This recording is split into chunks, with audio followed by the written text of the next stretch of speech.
Hello and welcome back. In this video, we're going to talk about branching. And in Ruby, when we say branching, we mean if, else conditionals, all right? So if a condition, let's say if true, then execute some code, else execute some other code. And for this conditional to end, for the if block to end, you have to put an end. So similar to methods or block code in Ruby, which is the end is necessary at the bottom. And you can do this without the else, right? If you're just checking for a condition, then, and if you don't have other conditions to check for, then you can just do if something, then write some code. So let's start with that. Let's say I just want to say puts hello, all right? So if true, puts hello. So obviously this condition is a pass because it's true. So let's run it and see. Ruby main.rb. Check it out. Hello. All right. Now let's introduce the else condition to this. So if true puts hello, else puts bye. Now let's run this. It says hello again because if true, which is the case, puts hello. Now what happens is when this condition of truth is met, it just executes that expression. And then when that is done, it simply skips everything else within the block and goes to the end. Okay? So if I puts la la la over here, and then if I run this, see it says hello and then la la la, meaning, so it did this because it found this condition to be true, skipped this, went to the end, and then went on its merry way and did whatever is after the end. So let's get the else to work. So if true, I can simply make this not true with that exclamation. Error saving, failed to fetch. I don't know what that is, but let's try it. Okay, see, not true. So this evaluated to false. So it skipped this part of the code, went to the else, and then saw what's in else, said bye, puts bye. So it did that. Then it went to the end and then executed whatever was after the end, right? So bye, la la la. So you can do this with a variable. You can say condition equals false. So I can say if condition, then hello, else bye. If I run this, there you go, bye, because this is false. I can turn this to true. Hello. Okay, perfect. Now in this scenario, there may be situations where you need to test for more than condition, right? So I can say something like another condition.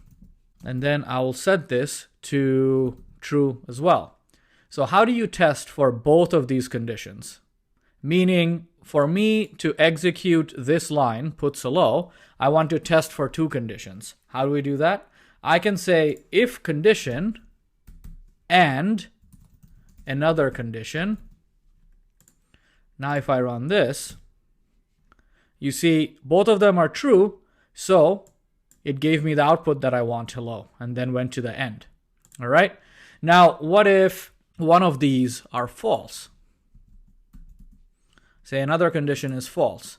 Now if I run this, check it out, it gave me bye, it went to else, which means this condition, which is true, and, so this is the and keyword, and another condition, which is false, which means true and false evaluated to false.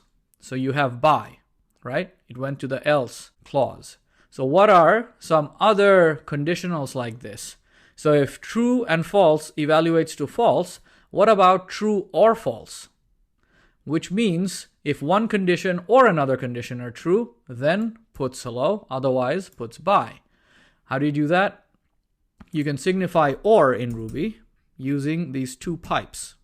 Okay, so this is an or. I'm going to clear this up so you can see this clearly. Okay, so let's run this. I'm expecting this to evaluate to true because true or false evaluates to true. Run this. There you go. Okay. Now I'm going to change it to something more helpful. this evaluated to true. Then I can say this evaluated to false. So if true or false evaluates to true, and we saw true and false evaluated to false. Now what about false and false? So I'll set this to false. And then put an and here. If I run this evaluated to false. So false and false evaluates to false. All right. Now what if I turn these to not false? Okay. If not condition and not another condition. And we know both of these are false. So not false and not false. What does that evaluate to? This evaluated to true. Perfect. So what's something else I can try? What about not false or not false? Okay. What about that? This evaluated to true as well, which is what we were expecting. What about not false or true? What about that?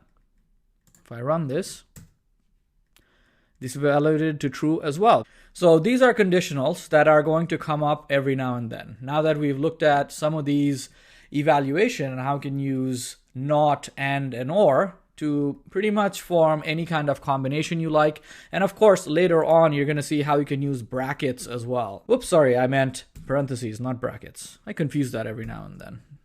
So anyway, you can use this as well, right? And then have another condition after this. So we're not going to get that deep right now. We're going to keep it at this level. Now let's look at a situation where you wanted to test for two conditions, and if none of them were met, then you do something else. How do you do that? Let's say, I'll get rid of this actually. Command right square bracket. Okay. Let's say name equals Masroor. So I can say if name equals Masroor, then I can say put welcome to the program Masroor. But what if I want to have another output? Let's say for Jack, I can say else if. So that's ELS, okay? And then if, not ELSE, if. So else if name equals Jack, say I want to say puts welcome to the program Jack. So those are the only two I want to test for, Masroor and Jack. And for everyone else, I simply want to say welcome to the program user. How do I do that? So else basically captures all other scenarios. Therefore, I can say else puts welcome to the program user. Okay, and then put an end at the end. Okay, so now that if I run this, you see welcome to the program Masroor because name is Masroor. But if I change this to Jack, welcome to the program Jack. And you can keep adding this on. Else if name, whoops, I made a mistake there. Syntax error. Else if name equals Evgeny. And I'll say put go back to helping students Evgeny. Okay, else puts welcome to the program. If I change the name to Evgeny, go back to helping students, Evgeny, right? Now this is one way and the most popular way of doing branching, right? There is another way in Ruby. Instead of using else if, you can use case. You can grab a variable, as the case, and case Masroor, you can do this, case Jack, you can do this, and keep going that way. I'm not going to show that here, but that's another way of doing this as well. But if and else if is pretty much near universal in all programming languages as to how basic branching is done. Okay, now that you're familiar with branching, let's go back to our calculator program where we have a situation where we're asking the user for input. So let me grab the code from here. Let's see. Go back here, paste it. Simple calculator. puts, enter your first number. Now here, I want to prompt the user to check what they want to do before I perform a multiplication or division or whatever. So I can do something like this. Puts, what do you want to do? And then enter 1 for multiply, 2 for addition, 3 for subtraction. So I have these three cases. Enter 1 for multiplication, 2 for addition, 3 for subtraction, and then I can prompt the user entry equals gets.chomp. Now I want to take this user entry and see what they have entered first. So I can say puts you selected, and then user entry. Okay, so if I run this, let me clear this up. Whoops. Please enter your first number, 10, 20. What do you want to do? 1 to multiply, 2 for addition, 3 for subtraction. If I say 3, okay, I can get the selection to show up. That's good. That's a good first step. Now I want to basically call my method to multiply, add, subtract, or whatever based on the entry. And this is where the if condition comes in.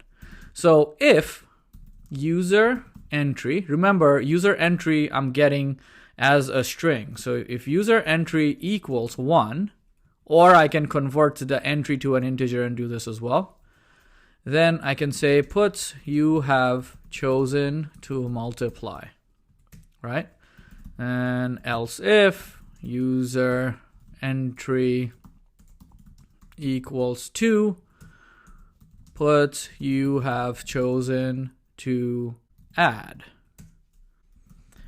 Else if user entry equals 3, puts you have chosen to subtract.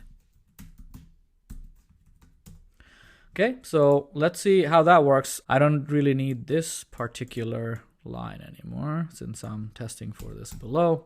Okay, so if I run this now, please enter your first number, 10, 20.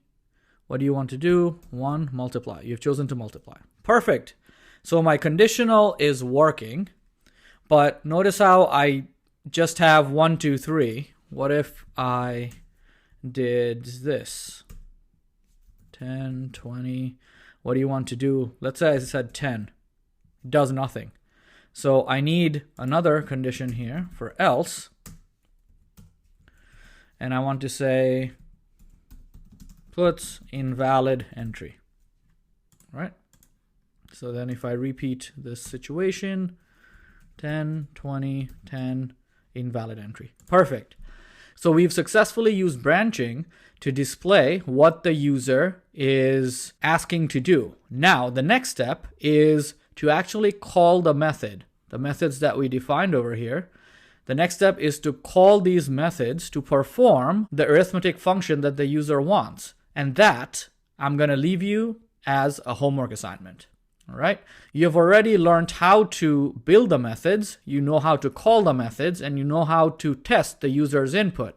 So the homework assignment is based on the user's input, call the method, and then display what the user is trying to do, or the value. So if they want to multiply 10 and 20, your output has to be you have chosen to multiply 10 and 20, and the result is 200. Okay? Something like that. So once you complete that homework assignment and complete this program, please paste your code to the Q&A forum as a post on this video so we can take a look. All right, and hope you enjoyed this video and learning about branching. I'll see you in the next video.